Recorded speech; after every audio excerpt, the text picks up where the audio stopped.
Good afternoon, everyone. I am Sunil Rajguru, editor of PC Quest Tech Magazine and CIL.com, and your host for today's live webinar. A warm welcome to you all, and thank you for joining us for our discussion today around adaptive cybersecurity ecosystem, enabling the shift from security management to security operations. We will also have a panel discussion with Ravindra Bhaviskar, Director Sales Engineering India and SARC, Sophos Technologies Private Limited, Nishant Tripathi, Consultant North, Sophos Technologies Private Limited, and Shrikant Subbu, CISO of TVS Motors. And finally, we will have an audience Q&A too. So don't forget to jot down your questions and get ready to ask them the moment you can do so on Zoom. So with that, I think I'll start my small presentation.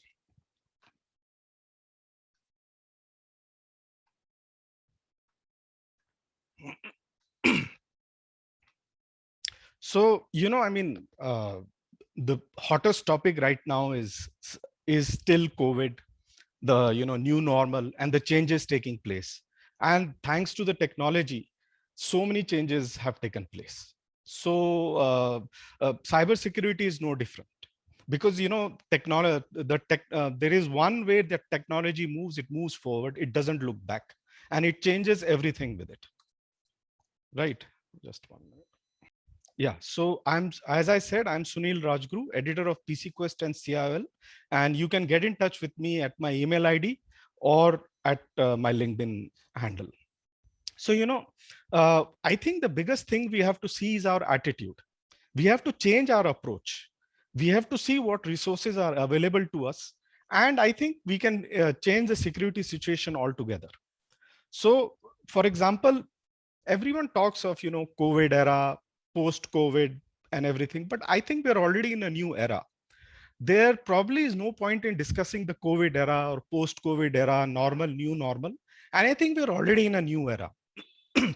So we are in a new era. We are, in a with a host of new technologies, and even the cybersecurity situation has changed. There is no going back. Now, when you say like we are in a new era, what is the new era? Obviously the first is tech acceleration. Now, what I mean by tech acceleration is technological acceleration. Now, if you see like, computers or something have been in some form or the other for many decades, but there was a certain velocity which was associated with technology. It had a certain pace at which it was moving. And of the last 10 years, there is a acceleration. And that acceleration became even greater during the COVID era. So now we are in an era of rapid technological acceleration, and there's no looking back. And also like rapid digitization. And what I mean by digitization is, people talked about paperless office and all, but even if you had, something on the computer or something, there was already a hard copy somewhere else. That is why what would happen, I'm saying this particularly from the cybersecurity point of view, if your servers crashed, if your data was compromised, you always had a hard data somewhere where you could back it up, where you could re-enter the data. But now if you see, for the first time, data is being, gathered at source. A simple thing like you had an insurance, so you had to fill in the form, and that form would be, keyed into the computer. But now the agent comes to your house and he takes the mobile and you fill it online. So if he loses that data, then there is no hard copy to fall back to. And also complete digital transformation. Before it was like your company should go in for digital transformation, may go in for transformation. Now you don't have a choice. Your company has to be completely digital, or you won't survive in this new normal. Then industry 4.0. Now industry 4.0 is not just big companies. If you look at these small factories and small units, now even they have to do the exactly same thing, because social distancing, no touch problems, so even they have to automate their factories. And finally, deep tech. Now, of course, deep tech is a very nebulous term. There is no clear definition, but it is in all of the above, the cutting edge technology has been applying, like quantum computing is on its way. Hypercomputing is already being used. Everything is on the cloud, AR, VR, artificial intelligence, ML, whatever the new cutting technology that will be used. Now, let's look at the importance of cybersecurity in this new paradigm. Now, the common man cannot even imagine the amount of data in the world, and having data is one thing, but its continuous flow is the threat vector. Data is continuously flowing all over the world. So like, we have millions of data centers today. Yeah, you read that, millions of data centers. And we have billions of devices. Gone are the days when you had a few desktops or a few laptops. And here's the thing, I mean, data is also collected by sensors, and we have trillions of sensors. So data is flowing through millions of data centers, billions of devices, and trillions of sensors. And that is the same thing with IoT devices. I mean, IoT devices are going to connect everything in the future. IoT devices will be there in traffic signals, they'll be there in offshore rigs, they'll be there in pumps, they'll be there in everything. And already you have tens of billions of IoT devices. One estimate puts, the IoT devices at the end of this decade at 500 billion. And the earliest, say by 2035, you could have 1 trillion IoT devices. So you can see what I'm saying. I mean, we are talking of trillions, and the data also, like petabytes, yottabytes, zettabytes, it is unthinkable. And this data flow, so this data has to be secured. And also the attack might happen when the data is sitting, the attack might happen when the data is flowing. So cybersecurity is see, in the olden days, cybersecurity was you had large offices. There's a central server sitting there. It's like a fort. So all the IT, other companies will say, okay, our data is one place, there's a fort. So cybersecurity means you have to secure the fort. Then, threats started happening at the network layer. Then at the application layer, when you had apps. Now there is no such thing as fort or network layer. You can say there are 7 layers, there are 10 layers, there are 100 layers. Cybersecurity is important at every square inch of planet Earth, at every layer and everywhere. And also it is more important that we have to change our cybersecurity paradigm, and we have to adopt ourselves. So that's just a brief introduction from my side. So I think with that, we can move on with our webinar. And to take things forward, it's a great honor for me to hand over the stage now to Ravindra Bhaviskar for his presentation. So here's over to you, Ravindra. All right. Thank you, Sunilji. Let me quickly share my presentation. And I'll need a quick confirmation, maybe from Sunil or Nishan, whoever can do that. Yeah, we can see your screen. You can go ahead. Excellent. Cool. Thanks a lot. Hello, everyone, and welcome. My name is Ravindra Bhaviskar, and I'm working as a Director Sales Engineering here at Sophos. Today, we will look at Sophos Adaptive Cybersecurity Ecosystem, or ACE in short. And it's a new approach to tackle current and even the future of the cybersecurity. So the quick agenda would be, we will see how the business and attacks are shifting. We will see how IT security is shifting in response to the business and attacks that are shifting. And finally, we'll touch base on what Sophos ACE is all about and how it gives you a future-proofed cybersecurity strategy. So let's get started. So let's first look at the shifting landscape. Now, we all know business are shifting. Organizations are constantly looking for ways to improve the productivity, scalability, and the efficiency. Hence, they have created a very interconnected supply chain system. They are migrating their data and applications onto the cloud. In parallel, COVID-19 has rapidly accelerated the shift from work from home, or what we call as a remote working. Now, it's not just the business environment that are shifted. Attacks have shifted too. Attacks have become more advanced, sophisticated, coordinated in nature, leveraging all those powerful tools available by default in customers' endpoint and the server. Now, we call this as a living of the land techniques or living of the land attacks. They are also using automation in their attack to cause maximum damage and hence demand maximum return. Such shift in business and attacks demands an evolution in IT security as well. Now, firstly, it requires shift from security management to security operation. Now, gone are those days like set and forget the security policy. IT security still need to hunt, detect suspicious behavior events before they become a full breach. With business now so interconnected, as we all know, we are evolving towards the business. Security also needs to follow the same, right? IT security team needs to move from unintegrated point security solutions or point security products to the adaptive cyber security system that can automatically prevent as much as it can. Business attacks are always evolving and keep evolving. Hence, the future of IT security needs to enable a unique feedback loop so it can constantly learn and improve to this evolution. It should not be a static, it should be a dynamic. Now, before we talk more on business evolution, let's take a small pause for a poll question. And I would request Nishan to help me out to launch a poll.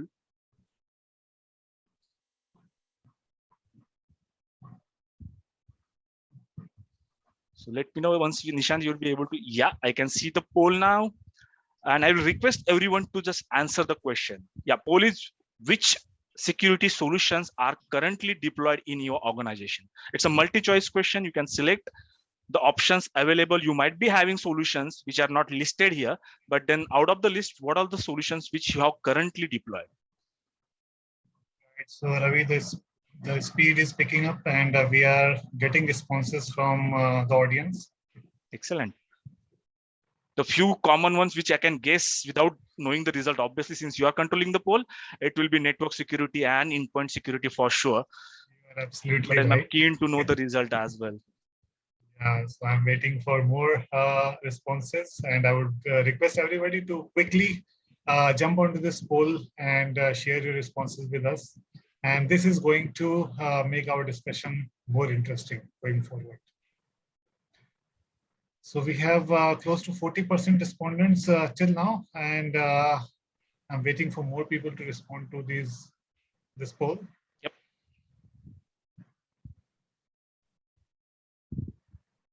With the interest of time, Nishant, let's count 20 odd seconds, and then we should be good to share the result, and then we'll continue with the discussion.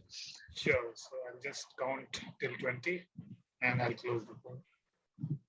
So till now, of course, endpoint network is leading, followed by user awareness. Yeah, that's an interesting one. XDR is also picking up.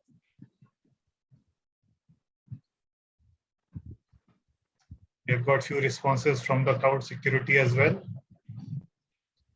Last 5 seconds, guys, please. All right, so let me end the poll now. And share the results. Cool, excellent. So based on the result, I can see network security and endpoint security has to top the chart, because that's the basic thing everyone needs to implement as a best policy of the security. But then I could see end user security awareness, yes, of course, are needed. Data protection and encryption also have most of the people have voted for. EDR, XDR, cloud security, because cloud adoption has increased a lot during the pandemic, whether you call it as a COVID pandemic or the cyber pandemic. But good to see the result, right? What it shows that customers are using multiple security solutions, and basically that's the need of an hour. It is just not the endpoint and the network security. It is about cloud, email, mobile, user awareness, EDR, XDR, and not only prevention, detection and response as well, right? And I'm sure you must have deployed these solutions majorly before COVID pandemic, but then this pandemic has changed the way we used to do the business. Whether we like it or not, perimeter has gradually changed. So we talked about network security, or we talked about a perimeter level firewall, which is I would say, is still there, but getting diluted. So perimeter is gradually diluted. Times have certainly changed, and suddenly we all are not sitting in an office in a trusted environment. Users wants to work remotely on an untrusted network to access their corporate data and the resources. Work from home is here to stay. Whether after pandemic, most of the organizations will start working from home or started working from or asking their employee to work from home. In a global survey conducted by Gartner, where 88% of organizations were surveyed worldwide, they had made it mandatory or encouraged their employees to work from home even after even pandemic was not started or is not over, to be honest.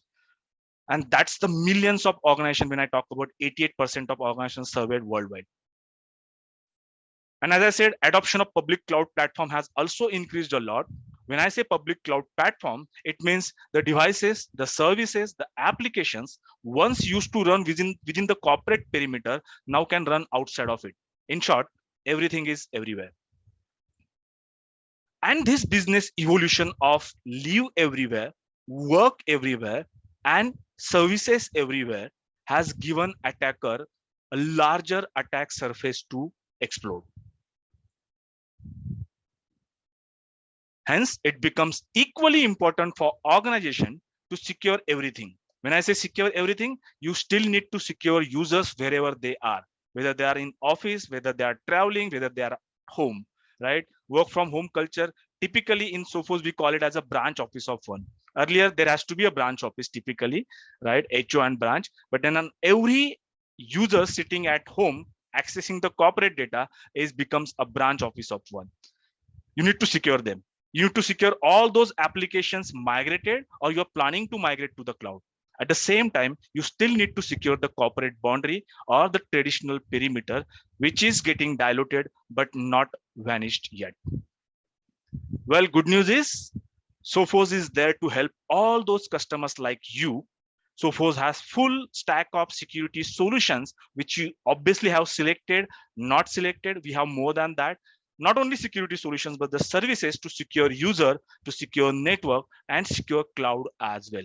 In short, securing the customer's entire ecosystem. Not only that, it does extra or beyond that. But then before that, we'll talk about one more poll. So Nishant, I will request one more time your help, maybe a last time to launch a last poll. Here you go. So what you will prefer, since you have multiple security solutions now, right? Whether you will prefer a security point solution to address specific threats and working in silos or isolation, or whether you will prefer security solutions working together, managed through single console. So obviously, first question, you need multiple technologies and solutions to take care of the advanced threat today. But then whether you want them to work in silos or you want them to work in coordination within single console. So how's the polling going on, Nishant? It's gradually increasing. We have got more than 30% responses till now, and it is increasing further. Excellent. And most of the customers, as expected, Ravi, they are looking for a consolidated management, because what we have seen in past couple of years, managing multiple security solutions which are working in silos, it has become one of the biggest challenges for IT administrators. Exactly. And now when IT administrators have also started working from home, they're not sitting in maybe a small scale SOC they have built up where they have multiple screen and see all those events and alert generated. That is not the case nowadays because they are also started working from home. Right. So I'll just wait for 10 more seconds, people. If you want to submit your responses, please go ahead. Yep.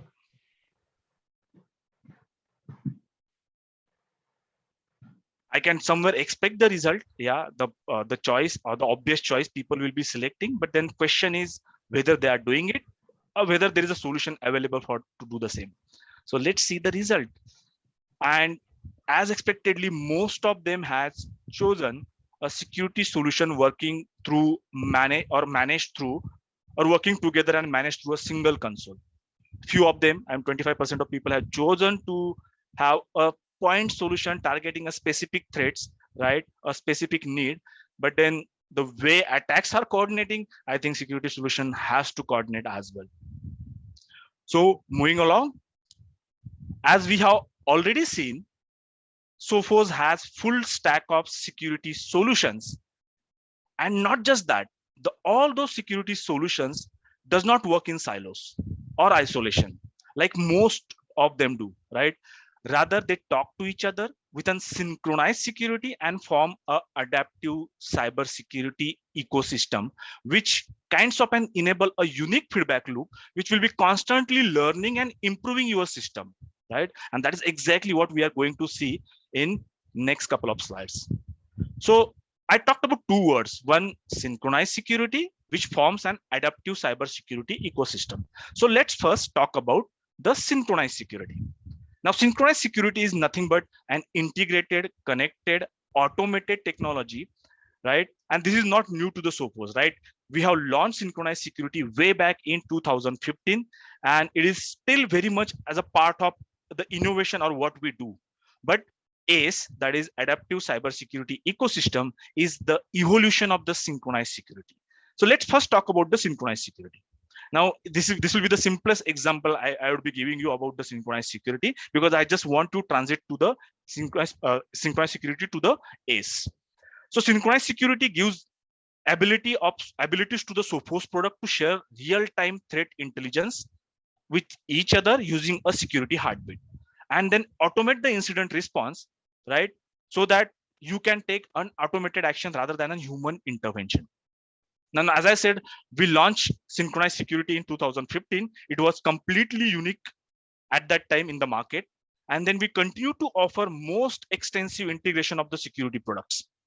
Now, with synchronized security, as I said, Sophos products work together and automatically responds to the incident. Just to give you an example, you have a Sophos Intercept X, which is a next generation endpoint or next generation endpoint protection on your endpoint solution, right? Then it communicates using a heartbeat with Sophos next generation firewall, right? Which will automatically isolate the compromised endpoints since they are talking to each other. So moment endpoints gets infected, it changes its health status. Maybe he has downloaded some unwanted application, unwanted PUA, or to that matter, a malware. Then endpoint will send that information to the firewall. Firewall will simply block its internet access, not only internet access, but the DMZ access, so that that infection does not go to the DMZ critical servers. Not only that, it will isolate that endpoint from within that LAN itself, the same subnet itself, so that it does not do the lateral movement, right? So it does response automatically. Otherwise, the solutions working in silos, you have to manually block that endpoint using a firewall rule, or maybe pull out the cable of that particular infected endpoint. And this overall reduces your incident response from almost half an hour or more than that, right? Or maybe depending on the severity of the infection, to reduce to just mere 8 seconds.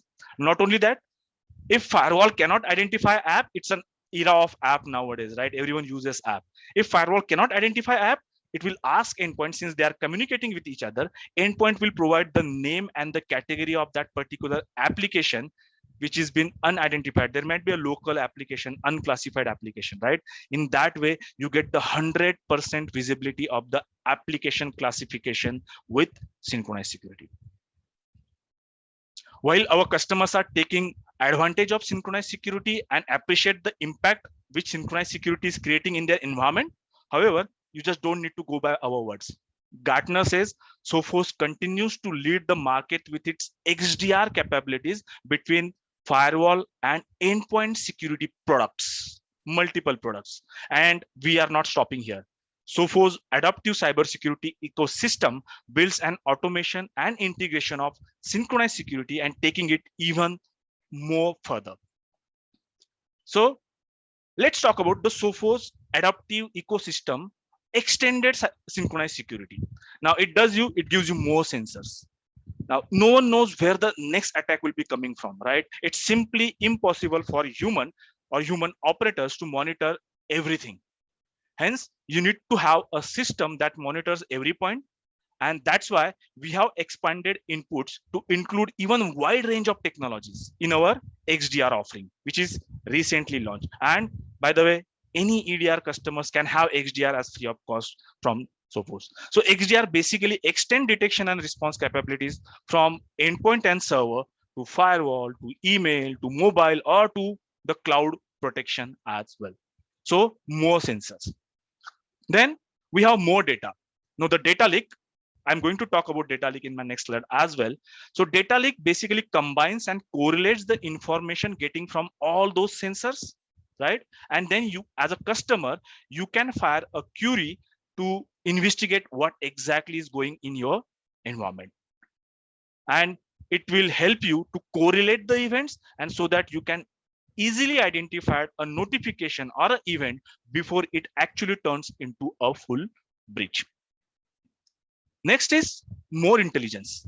With the rapid growth in our managed threat response service, we have a service offering as well in case customer don't have expertise in-house.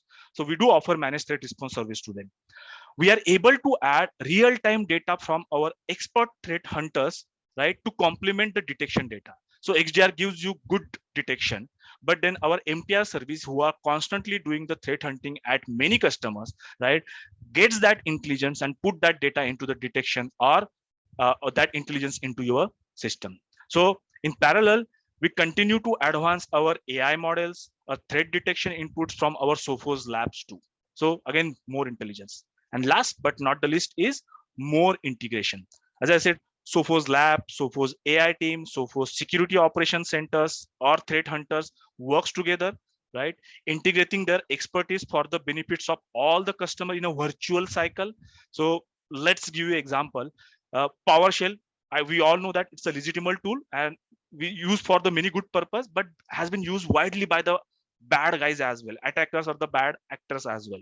So our MTR operators are trained our AI models, because they are doing such kind of threat hunting. They will train the AI model to distinguish between the good use of PowerShell and the bad use of the PowerShell based on the real world experience they have gained through the threat hunting, right? And this whole system is then updated with AI learning, hence elevating the customer's protection. And finally, let's come back to the Sophos adaptive cybersecurity ecosystem, or in short, ACE, right? So Sophos ACE starts with collecting the threat intelligence from Sophos lab, Sophos security operations, Sophos artificial intelligence group, and threat hunters, obviously. And these real-time intelligence capabilities are continuously improving our next generation technologies in the form of software and the hardware offering. So we have XDR, endpoint, mobile, server, email, endpoint, encryption, firewall, Wi-Fi, cloud protection, all those things we already have, right? We have hardware firewall, we have software offerings, we do have service offering in the form of MTR, RR, and professional services. So the artificial intelligence, Sophos lab, security operations builds an intelligence and continuously improving our next generation technologies. Then the data lake takes all the information from all our products and the services, right? And with the real-time analysis that enables Defender to prevent breaches by proactively finding the suspicious signals among the noise, right? There will be many events and alerts you will be generating. With an intelligence applied to it, you will be able to find the suspicious, or proactively able to find the suspicious signals among the noise. And in parallel, we have open APIs that enables customers, partners, and developers to build the tools and the solution that can interact with our ACE system. Although we have all the offerings in the form of hardware and software and the services, in case you have a third-party solutions which you want to interact with our data lake and leverage the ACE system, you can leverage the ACE, or rather, sorry, in open APIs as well. And lastly, everything is managed through a single management console, which we called it as a Sophos Central Management Platform. So all your security in one place, giving you unparalleled efficiency. And that is exactly ACE is all about. That's it from my side. So back to Sunil.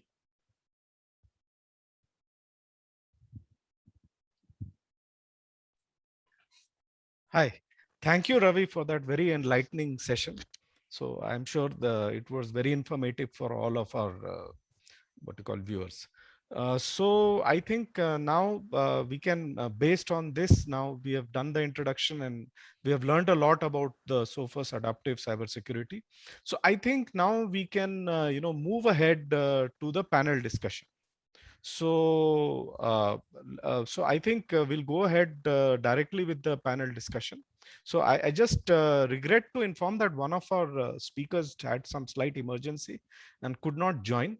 But we will go ahead in this panel discussion with Ravindra Bhaviskar and Nishant Tripathi.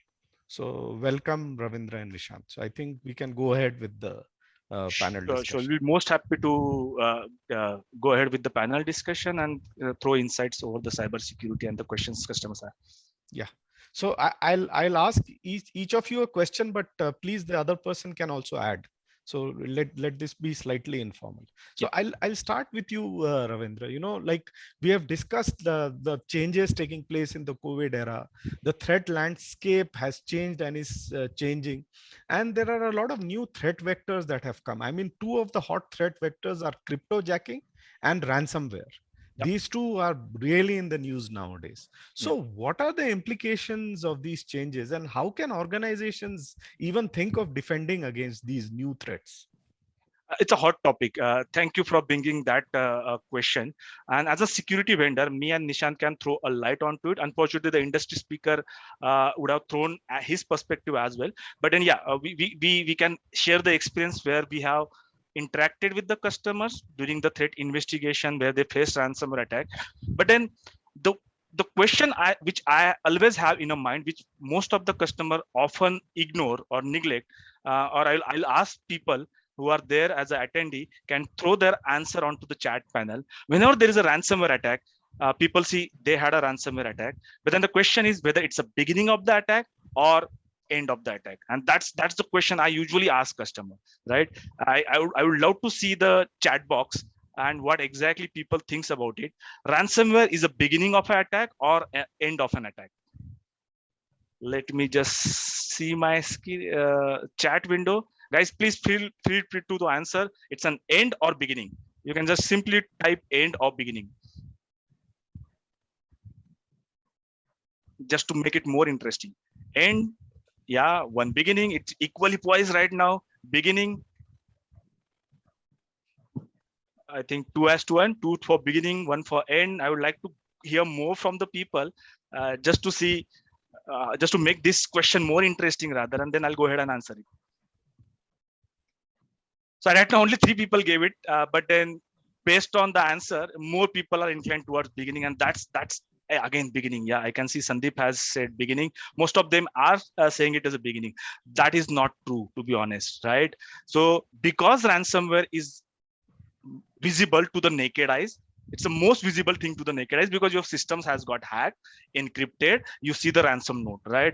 And then we say, yeah, it is the beginning of an attack. It is not actually, right? It is the last resort attacker or the hacker will use in your environment, right? And we tend to forget the initial stages of an attack kill chain. Now, if you talk about attack kill chain, I know most of you might have aware about how it entered into the network, maybe using a malicious link over a phishing email, maybe an underprotected RDP, right? Maybe the vulnerabilities nowadays we are seeing in Exchange server, right? Then initial payload is downloaded, and then it will try to communicate to the command and control center. Then there is a second payload downloaded, and then it might be a banking Trojan stealing your information, right? All those data they will try to exploit out of your network before actually dropping a ransomware payload. So all those things they were doing till the time they were into the network, since you were they were not getting noticed, right? They might be sitting in the network from maybe 30 days or 45 days or 2 months, right? But since there was no catching to them, and then they drop a ransomware once everything has been done, and you get a ransom note, systems got encrypted, and you see I got hacked, and you see that's the beginning of an attack. No, that is not, right? And that might help you to maybe do the incident response, right? So the answer then to answer why these threats and changing, and these threats are changing, attacks are changing, right? We see lots of hackers or the bad guys priority has been shifted, right? They are more targeted and coordinated attacks, right? They are leveraging all those powerful tools available in the network itself, which most of the security, I'll not security vendors, I'll say security admins maybe knowingly, unknowingly, without knowledge, put them into the exclusions, right? That again becomes an entry point for an attacker, right? So, and we have also seen attacks like supply chain. So you might have heard about SolarWind, which was a popular attack this year or last year, right? And wherein you are trusting your supplier, right? Obviously, you have to trust your supplier. So rather than targeting you, they're targeting a supply chain and targeting most of the customers who are trusting that supply chain vendor. So these are the attacks happening, right? So prevention, relying completely on prevention may not be sufficient alone, right? Organization will need to have a strong detection systems in place as well, apart from the prevention. So prevention is ideal.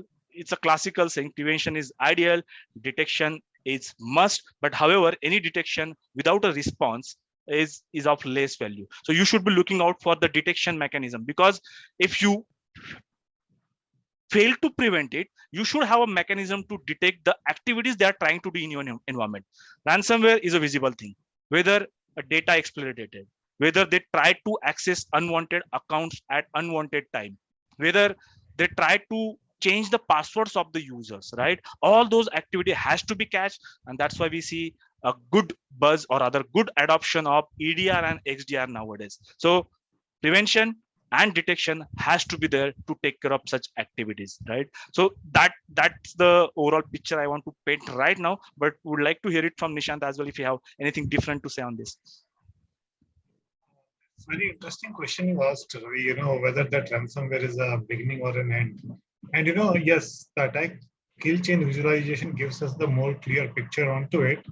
More importantly, if customers in today's time, they have right tools to get the visibility of what is happening behind the scenes. Of course, if something is getting detected, that's there in front of our eyes. We can see it with naked eyes. But if we are able to get the right information, what is happening behind the scene, if the attacker has maybe moving laterally across our network, or maybe he is trying to utilize certain sign tools like maybe PowerShell or maybe WMI, right? So that is the main thing which in today's time IT team need to look into. And if they find any kind of small signals like this, they need to do the proper investigation onto it so that they are able to respond it better. See, it's a very valid saying in IT that you can't stop something if you can't see it. Right? So that's what I wanted to add. Yeah, so, perfect. Back to Sunil, if he has some more questions. So you're on mute. Yeah. So so that was there, but then like we've discussed about these threats and how they come, but how prepared are organizations in countering these threats? So what is their preparedness, and what are the security gaps and lapses that you see, because you're in this business, that you see in these organizations? Yeah, I'll go first, Nishant, if you permit. Sure. Okay. Again, taking the same discussion forward, right? First and foremost, right? You ask about how organizations are prepared countering these threats. What are the security gaps and labs we see, right? The first and foremost, do the basics rights, right? When I say basics rights, it's about all 3P, and then all 3Ps are patches, password, and privileges. We still see very common passwords, admin123, not an complicated password, or to that matter, even password is not enough, right? On today's date, you need to have two-factor authentication, right? In case your password gets compromised or there are brute force attacks happening so that they can guess your password, there has to be a second authentication. So patches has to be there. Moment Exchange has declared they have some vulnerabilities related to Hafnium. If I want to tell you, was a very popular vulnerability related to the proxy logon and the web shell, right? If they declare it, they have released the patches, patch your system there and there itself, right? Password, have a complicated password, have a multi-factor authentication, and the privileges. Do not give unnecessary privileges to unnecessary users. Exposing RDP over the internet, right? I mean, you don't need to be an expert hacker to know that your RDP has been exposed onto the internet. Guys who don't know about this particular website, go on to showdown.io, right? Showdown.io gives you the information about the all or IP address of the all the internet facing devices. It can be Exchange, it can be your server, it can be your website, it can be your RDP as well. You just need to filter it out. Show me the devices connecting or exposed using 3389, right? And that is the only reason I think RDP nowadays is commonly called as not the remote desktop protocol, but the ransomware deployment protocol, right? So do not give extra privileges, do not expose it over the internet. So do the basics right. Talking about the gaps, right? We run behind the technology and the solutions, maybe in a competitive way, in a comparative way, right? I would say look and select a solution which fits to your requirement rather than comparing it with other likes of three similar way, because we have often seen people do compare solutions in terms of the features and the functionality vendor provides and compare it with other vendors as well, whether they actually needs it or don't need it. In spite of that, at the time of implementation, all those tools and the features which they have discussed has not been implemented. There are basic things which what they have implemented. So implement your all those stuffs which you have purchased, obviously, right? Do not put any wrong exclusions and exceptions, which we often see. Even if we have seen antivirus, we have deployed endpoint protection suite, next generation endpoint protection suite, and we found that task scheduler has been dropped by antivirus. PowerShell has been detected and dropped, and we go and blindly put them into the exclusion with a single click. Those are enough to create a backdoor or the entry point for you. So implement your solution. Gap number one, what we see, right, is implement your solution properly, right? It is not about set and forget policy. Keep watching on to them, keep reviewing them, like exclusions and exceptions. Second is lack of visibility, like Nishant already touched about, right? While dealing with a security incidents, right, delaying a seconds will cost organizations a lot, right? So moment you get alerts, obviously you should be deploying solutions like ADR and XDR on top of prevention so that you get more visibility, right? And it is not about getting more visibility. Pay attention to the visibility, right? And some sort of AI ML onto the data event so that you don't suffer the alert fatigue, because there will be many alert generated, and you should be able to correlate those alert and take an action on an alert before it turns out to be a full breach. And the third thing is most of the organizations lack with the cybersecurity expert in-house. So do not shy away from asking from a help. There are services available, right? There are services like Sophos provides MTR. There are services in general terms, there is an MDR services available. If you don't have, see, you buy tools, you buy prevention tools, detection tools, but you have to respond them, right? All those detection has to be response. So if you don't have expertise in-house, if you can't hire, you cannot afford to hire them, or there are expertise but they don't have time to spend time onto it, ask for help. There are services available. So these are the three gaps which I usually find in most of the times. Hey Nishant, anything else you want to add? In fact, no, you have covered almost everything. But yes, I would like to bring forward one very interesting finding. I generally quote one of the survey which we conduct almost every year, the State of Ransomware Survey, right? And if you compare the results of this survey for last 2 years, the survey 2020 and survey 2021, there was very interesting finding, and it is directly relating to the question which Sunil ji asked. It is related to the preparedness of the organizations related to the recent advanced attacks. What data I would like to bring forward is, if you compare so we simply asked one question to the organizations who got attacked by a ransomware, whether their data got encrypted or not. Very simple question, right? So in last year 2020 survey, 73% of those respondents, they said the data was encrypted. However, in 2021 survey next year, only 54% of those organizations, they said their data got encrypted. So that means there's a decrease in the attacker's attempt so that they are able to successfully encrypt the data. in a ransomware attack. And the reason why this decrease was observed, first thing is, they are better prepared probably, and they are now more interested in investing the solutions who are able to provide the protection from ransomware attacks. That's part number one. Part number two is, even this percentage has declined. Another data shows that the ransomware payout demand has been doubled in last 1 year.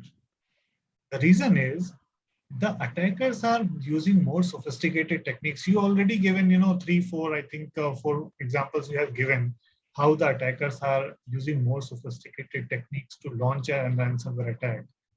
So what they are doing is not only encrypting, not only focusing on encrypting, they are now using a different tactic. They are trying to hold the data. Data exfiltration has increased, in fact. Now they are making the data as a hostage, and they are demanding the ransom. Otherwise, they threaten to release it on the dark web, or maybe somebody who is interested in that critical data. And data is, of course, the key in today's time, right? So instead of encrypting, doing the all hard work of encrypting the data, providing them the decryption key after the ransomware payout, and somehow trying to decrypt the data, right? They are doing the less tricky job. They are just capturing the data, holding it, and asking for ransom, right? So these two perspectives, the encryption percentage has gone down, but the ransomware payout has doubled. And this has forced organizations and CIOs in today's time to look for not only the prevention techniques, not only the product solution, point solutions who are able to stop the attack, but investigation tools like XDR, or maybe managed services like MTR, so that they are able to get a complete picture and respond to the threats in a more appropriate way. So this thing gives us the clear picture how prepared the organizations are, and what the organizations are looking forward in terms of enhancing their cybersecurity posture. So actually, I think I'll just continue forward, because this is a very hot and interesting topic. So, we have discussed that there is an increase in sophisticated attacks like ransomware, and threat hunting is now an essential parameter to combat all these threats. And you have already talked of, tools like EDR and XDR. So, I mean, I guess organizations have to look to tools like this and say, then what about an MTR analyst? Is an MTR analyst also required to investigate threats and take decisions? Can I take it first? Yeah, please go ahead. Right. So that's one of my favorite topics. What happens is, Sunil, when we talk about incorporating detection and response, tools and services. So first, let me talk about tools. One question, when me, Ravi, and our team, we go to customers and talk about detection and response tools. Generally, we ask for two questions. One is, what is the state of their in-house IT team in terms of the expertise to use the tools like XDR, which we just named it, and whether they are, how much time they have to do the investigation and response. Because one side, there is an attacker, and we talk about having a human element into the attacker side. And now when we talk about having a detection and response mechanism, we are also including a human element onto the response side, right? So if a customer has the in-house tools and skill set and time to do all those things, he can very well go ahead and deploy the EDR and XDR kind of solutions, and they are probably in a better position to respond to a threats. But next question is, what if they don't have it? What if, during the conversation, they say, okay, I understood your concept of, XDR. I understood, and I completely agree that this is the need of the hour. But unfortunately, I don't have probably the right amount of skill set. I don't have the right amount of time. What do I need to do? So in those cases, we need to talk about outsourcing those things to somebody who has expertise to do all these things. And that's where the role of MTR, Managed Threat Response Team, come into picture.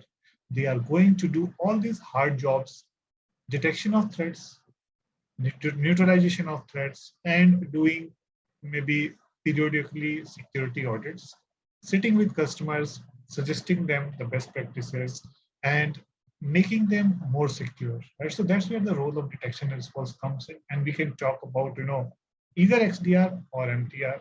It is going to solve their purpose. Ravi, you want to add anything on this?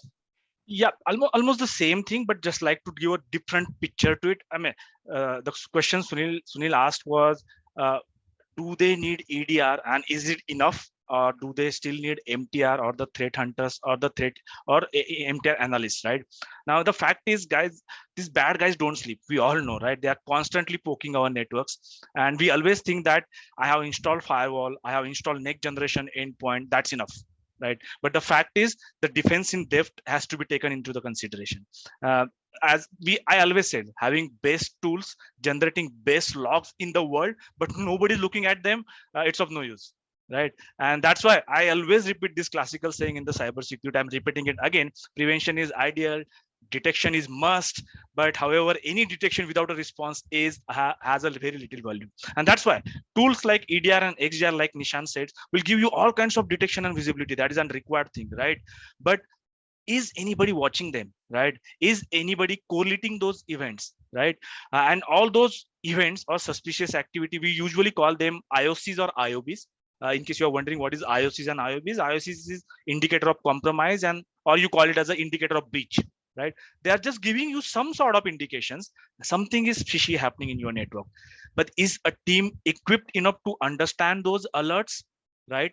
Aggregate them, correlate them, and then take action onto it, right? If they are, well, XDR is enough for you. The prevention and the XDR tools are enough for you.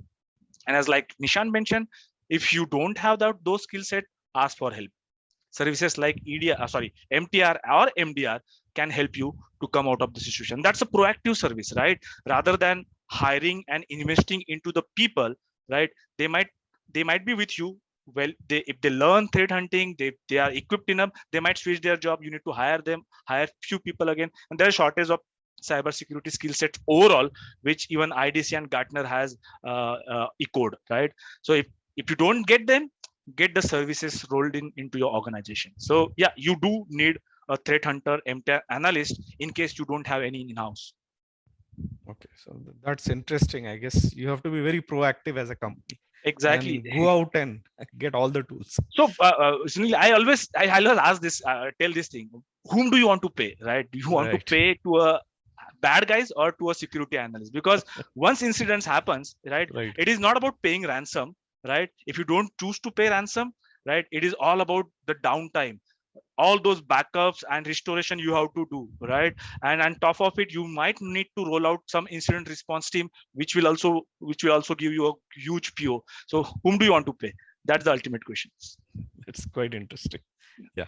So then like talking of some say specifics, like what are the new security threats you would say happened during this pandemic, especially related to WFH, because WFH is the new norm. So how could you prevent these threats from, becoming major security incidents? Very many couple of interesting people who have got hacked, people who have not got hacked. We have able to catch them depending on the how environment was idle in terms of the protection and the detection. But there are interesting studies. One which is obviously non-Sophos and Sophos. I can tell a couple of them. I mean, work from home pandemic, right? It is not only the people or the developer or the employee started working from home. Even the security analyst, the IT admin, the network guys, right? They also started working from home. And obviously, all those tools which I have already mentioned, which used to be on the admin PC, right, or maybe on an admin server, right, which used to access when they used to go to the office. Classical example is a deployment tool, right? Everybody uses a deployment tool to deploy softwares or services, because that can do the mass deployment of a software or the services which you want to do in your environment, right? Now, since you wanted to have the access of this particular tool, right, but he's not what do you call, sitting in the office, he wanted to have that access from the home. He has exposed that tool over the internet. I mean, exposing that tool is simply creating a DNAT rule onto your firewall, saying from WAN any on my system, give access to that particular tool. But you could have done that using VPN as well. Maybe a VPN using two-factor authentication. It's a basic thing, right? And that's where people miss the trick. Exposing the tools, unwanted tools, giving extra privileges. Obviously, that tool was exposed to use by the IT admin or the security admin, right? Bad guys know about that there's a publicly accessible tool which is used to deploy services, right? Authorized or authenticated services and the application. He has used that tool to deploy his own stuff, like bad stuff. So that obviously no one can do anything. That tool is a legitimate tool used for legitimate purpose, like PS executable, right? Like PowerShell enchantment, WMI. There are many tools available nowadays which are very powerful, mostly used for legitimate purpose, but bad guys take access of it, right? So have hands-on keyboard, right? Once deployed the ransomware, it is just a ransom. It can be a credential stolen, it can be a data stolen, malware, right? So anything. And then that's the one classical example of an work from home situation, right? One which I would like to give you is a classical ransomware example. When I asked whether it was a beginning of an attack or end of an attack, right? When that particular customer called us and say, we got hit by ransomware, right? And I don't want this to be spread again, or I don't want this to be spread further, right? I said, you are already at the end of the attack, right? And when we jump onto a call with the customer and found there was malicious activity happening from almost 45 days before, right? So that means the attacker was sitting there, right, doing all sorts of activity, might be finding out the systems where AV is not installed, might be finding out a system which is legacy, Windows XP and 2003, which even Microsoft has declared as the end of life, and then eventually launching the attack. So he was taking that data out before encrypting it. So if you choose to pay, they might may or they might not give you data. If you not choose to pay, they might leak that data online or sell it to the highest bidder onto the dark web, right? So that one example, which I said, tool did its job, but people did not, right? And we often discuss, there's a saying, so to detect a software, you need a software, right? Or to detect a human, you need a human, right? Because humans sitting in your network doing something, you need human investigation. One of those classical example which I thought of bringing in front of the audience, in case Nishant, you have any few in your experience, you can add those.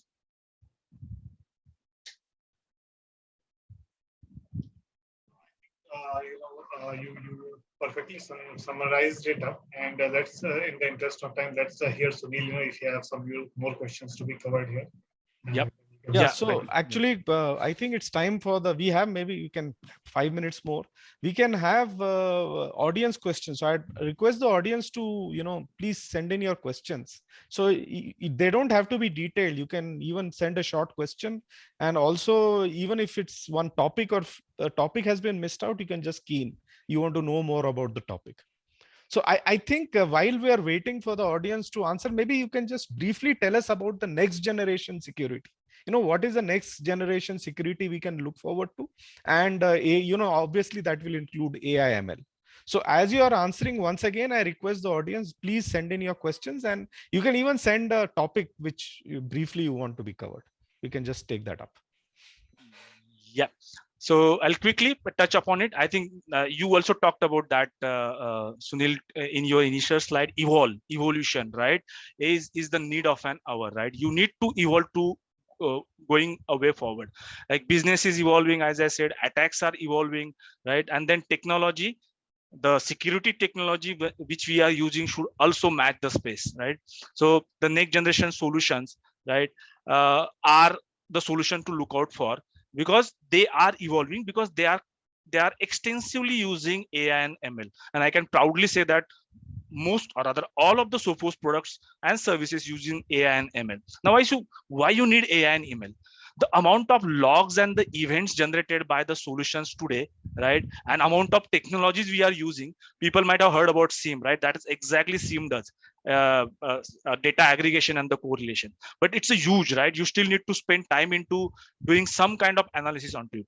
AI ML helps into that. See, human mind can juggle between multiple things, but when it comes to huge amount of data, it may not be sufficient. That's why AI ML can process that data, but eventually it gives you an output that somebody has to look into it, right? So AI ML gives you, like, I'll give you an example. In Sophos lab, right? Sophos lab, we see almost 4 lakh unique malware sample every day, right? Now, if you're going to build a signature for each one of them, we are going to push a huge amount of signatures onto your end systems, and which is a common complaint nowadays from the customers and the partners is there are lots of updates happening, my system becomes slow. That is where AI ML helps you out, right?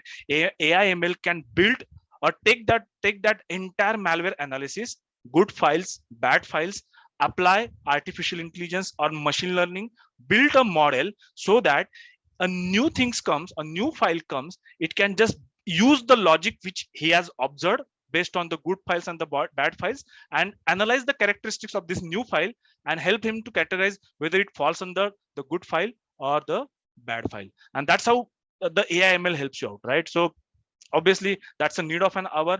Next generation solution, mostly, at least in Sophos, are all AI and ML enabled or machine learning enabled, right?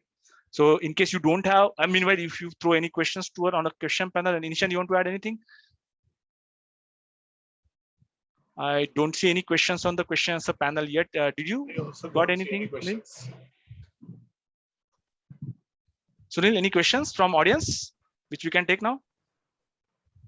I think as it is, like, we're running out of time, but maybe one final question we can take, like, about ransomware. You know, you don't hear that much news from India. People say it's underreported and people don't like to talk about it. So is that true? Or are we really seeing a lot of ransomware attacks in India which are underreported? What is the India situation?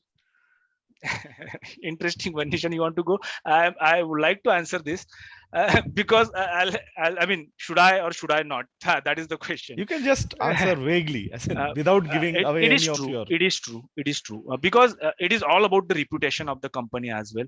Now, as an incident response company, as an incident response engineer, even if we jump onto a call where customer has got hit by ransomware, the first thing they will ask is, if I tell you that what has happened inside my network, I request you do not share this with the external world, right?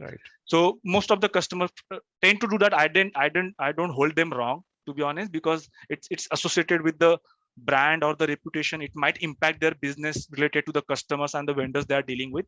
So yeah, and the only submission would be, because yeah, we are underreported, because we tend to have the brand damage associated with that. Don't wait for that situation. Have a proactive security and the incident response in place so that you don't fall into the situation where you need to take a cautious decision whether I should mitigate my attack, ask for help, do not get it publicized, and end of things are going into the mind, and we end up losing the time when you are under active incidents, right? And every seconds matters after that. Yeah, Nishant, your views on that? This portion Ravi has already covered. I would like to add into a different perspective. We understand that attacks are happening, and India is, of course, not away from this. In India also, customers are getting attacked, and sometimes if it is a big name, it comes into the limelight. If it is a small name, probably it does not see into the news, right? But the thing is, attacks are happening, and all sides of organizations are getting attacked. I mean, they are getting infected with these kind of advanced malware. But instead of focusing on this, I would like to give perspective. Ravi has already briefly talked about a few things. How to protect ourselves. How our customers can protect themselves and be better prepared. So Ravi has spoken about having a proper password policy, right? It should not be a default, maybe admin. We have seen, many cases, customers does not even change the default password. So you need to have a proper mechanism of having passwords. He spoke about having a proper update schedule related to the firmwares and the recent updates related to operating system applications. But in addition to that, we should be more focused on one assumption, irrespective of size, industry, what work we do, how we do, customer need to assume in today that they are supposed to be hit and they need to be better prepared. How can it be better prepared? Having a proper IR plan, incident response plan. What happens if something bad happens, some ransomware is stuck? Are we prepared enough to get back to business as soon as possible? How to do that? Follow a backup policy, right? Deploy a layered security, that's very important, but have a backup mechanism as well. Keep at least 2 to 3 copies, one copy should be away offline somewhere where in terms of cyber attacks, attacker should not be able to reach where. Layered protection, I already talked about. Always think about having a human element, think about having a, somebody, some IT journalist who is able to identify the meaning of what logs and alerts are coming up into whatever security solutions you have deployed into your network. And once having understood the right meaning in the right context, this guy will be able to make better security practices for your organization, right? So that's what I wanted to add further in terms of having a better security posture for future. Yeah. So Sunil, just to add, the direct answer to a question which most of us know, there are two types of customer: one who got hit by cyber attack, and the others who don't know that they got hit by ransomware or cyber attack. So people tend to hide that. Yeah. Okay. So I think we had a very deep, wide-ranging and incisive discussion. It was pretty good. So I'll just before we end, I'd like both of you to give your last word. Just maybe one sentence or few sentences to end the webinar. Last word from both of you. I tend to fall into my cybersecurity posture or as a vendor perspective. Again, $1 million question I always ask: whom do you want to pay, right? So be a proactive in your cybersecurity rather than a reactive one after a breach happens. That's the only thing from my side. From my side, have multiple products, have security solutions in place. Let them talk to each other. Let them form a cybersecurity system. Unless you are missing on this piece, you are missing some part of the insight which you actually need to respond to today's threats. That's what I would like to put here. Okay, thanks a lot, Ravindra and Nishant. And on behalf of PC Quest and Sophos, I would like to thank all our participants today for joining this webinar. Mainly, we hope you found it really useful for you. Now, don't forget to fill in the feedback form on your way out. Have a great evening, everyone. Bye-bye.